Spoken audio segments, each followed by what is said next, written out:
నారా చంద్రబాబు నాయుడు గారు మన ప్రభుత్వం ఒక ప్రెస్టీజియస్ ప్రోగ్రామ్ని డిజైన్ చేసి ఒక సర్వే చేయడం అనేది జరుగుతుంది. ఈ ప్రోగ్రాం పేరు ఏంటంటే P4 సర్వే అని చెప్పి మనం చేస్తున్నాం. P4 అంటే ఏంటంటే public, private and peoples partnership అనేటువంటి దాని మీద మనము ఒక ప్రోగ్రాం చేయబోతున్నాం. దీని ప్రకారం దీన్ని ఉగాది రోజున గౌరవనీయులైన ముఖ్యమంత్రి గారు ఈ ప్రోగ్రాంని ప్రారంభిస్తారు.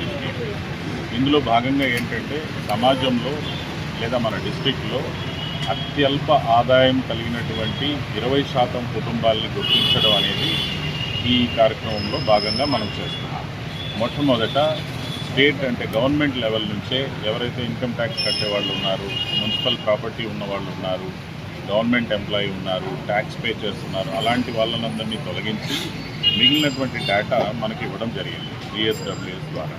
ఆ డేటాలో నుంచి మనము ఆ డేటాలో ఉన్న ప్రతి ఇంటికి మనం వెళ్ళి ఆ ఇంట్లో వాళ్ళని కొన్ని ప్రశ్నల ద్వారా ఫిజికల్గా కూడా సర్వే చేయడం జరుగుతుంది.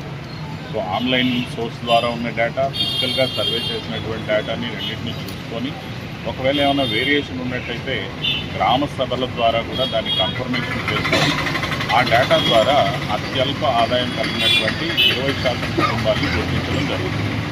ఆ అత్యల్ప ఆదాయం కలిగిన 20% కుటుంబాల వాళ్ళని ఏ విధంగా పైకి తీసుకురావాలి, వాళ్ళ ఆదాయాన్ని ఏ విధంగా పెంచాలి, వాళ్ళ యొక్క జీవన ప్రమాణాలని ఏ విధంగా పెంచాలి, వాళ్ళకి ప్రభుత్వం తరఫున సహాయ సహకారాలు, హ్యాండ్ హోల్డింగ్ అనేది ఎలా చేయాలి అనేటువంటిదంతా ఒక కార్యక్రమాన్ని ప్రభుత్వ స్థాయిలో రూపకల్పన జరుగుతూ ఉంది.